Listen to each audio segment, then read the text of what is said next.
men should be strong in every area of their life, and that's socially and intellectually and mentally and physically. All of it goes into the strength of a man. So if you are just absolute jacked muscle head with traps, can you guys put traps on me in post? How does this work on the show? I mean, we could. With yourself, it might look weird. So yeah. Touche. Anyway, you can have some just jacked muscle head, and then you cut him off in traffic, and he just loses his mind. Well, this is a weak person. That's an unbalanced person. Yeah, this is, your anger is so easily upset by somebody you don't even know. Your sports team loses, and you are crestfallen. You can't handle that your family hides for a week. Yeah, absolutely. To give you time for the next week to maybe get a win. Yeah, or you're weak morally. Usually when I say weak men, I don't mean, your squat is very low. Usually, I mean, no, you're morally weak. That means when push comes to shove, you'll stab your best buddy in the back out of fear or to get ahead. That's a weak man. Most politicians are weak men. And it doesn't mean they're not capable of damage. It doesn't mean they're not ambitious. It doesn't mean they're cutthroat. It means that they don't have the moral fortitude, the character to be able to stand for the right thing. They'll change what they believe on the polls. They don't believe jack, except more power, more money for me, and less for the people you're or on ingratiating themselves to people who they know would do them harm. You know, there's this is kind of the ultimate lie, right? You said this is a lie straight from the pit of hell. You said you would kill me last, right?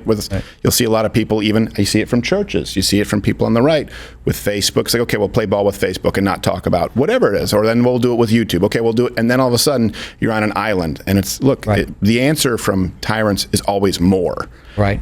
They'll never live and let live. No. They'll never leave you. Why can't they just leave me alone? Because that's not what tyrants do. No. They want to rule you. They will find you. I do think there's hope amidst this sociological fog, the weakening of masculinity. Of people have been pushed to the brink and then some, and people are waking up. And I think cowardice has spread under our rulers for far too long. And I deeply miss courage. If I can find a dude that just has, just show me a little bit of backbone, a little bit of character, and stand your ground. And I'm like, I will follow that guy. Yeah. And so it turns out cowardice does spread, but so does courage. And people are waking up, and men are standing up tall with their shoulders back. Right?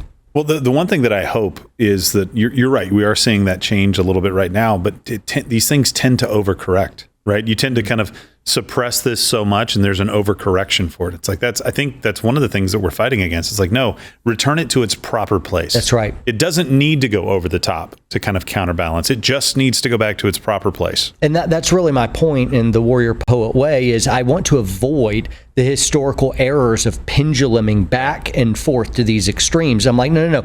A warrior can get you through a war.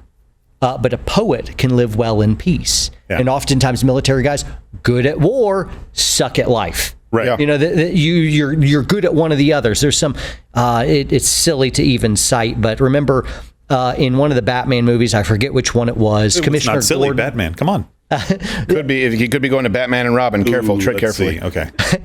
Commissioner Gordon is up on stage. He's giving a speech, and they say, like, no, we got plans to replace him. I'm like, well, he's a war hero. I'm like, yeah, but it's peacetime. Right. Yeah. Okay. Right. And so that's the general idea. The Dark Knight. That's an acceptable one. There you go. If you were going to Batman Forever, but this interview's over. People in the comments, Dark Knight. It's just all caps over and down. That might be Dark Knight Rises, but no, that's absolutely true. Now, I do think there does need to be some grace for both sides. In other words, don't expect a poet to be a full-blown warrior. And I do think that sometimes, having been around these people who have been in a concussive environment in war, it's like, look, they can't just shut it off. Sometimes we don't do a good job of bringing them back into the fold. And there's a quote, you've heard the quote, jack of all trades, master of none. Right. There's some debate as to the origin. I don't know if this actually comes from Benjamin Franklin, but it was used at one point that a man should be a jack of all trades and a master of one, meaning you should be capable in all areas, but you should have an area that you've mastered, an area of expertise. And is that sort of maybe the archetype that you see, like a warrior, poet, all these, but some people are more warrior and some people are more poet? Yeah, I trend more lion, and I have to work more on being a lamb. You should be both. You should be warrior and poet. I gravitate more toward warrior.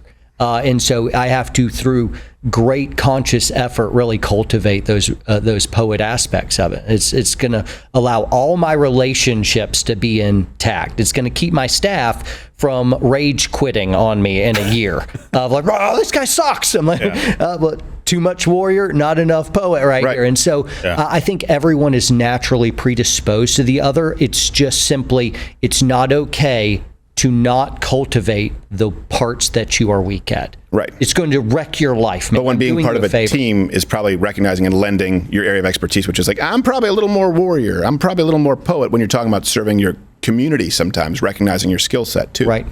And so, for instance, the warrior, say you're in some debate, the warrior needs to understand how to season his speech with salt at certain moments to be able to not offend somebody necessarily. Of like, I'm not afraid to offend somebody, but I recognize that offended brother is more unyielding than a fortified city. And therefore, there's a time to just be like, nope, this is truth. Suck it up, buttercup. And there's another time to say, okay, this is wrong. I can gain more traction in persuading them if I come at them like a brother, shoulder to shoulder. And that's all I'm really driving at here is there's a way that a warrior can become far more poetic in those moments. And it's a good thing. And whereas a poet will naturally like, oh, I don't want to offend anyone. I don't want to say anything. And I'm like, well, then you're ceding the battleground to evil Which forces. Which we've been doing for quite a while. And it's not okay. Watch Louder with Crowder live, Monday through Thursday, 10 a.m. Eastern.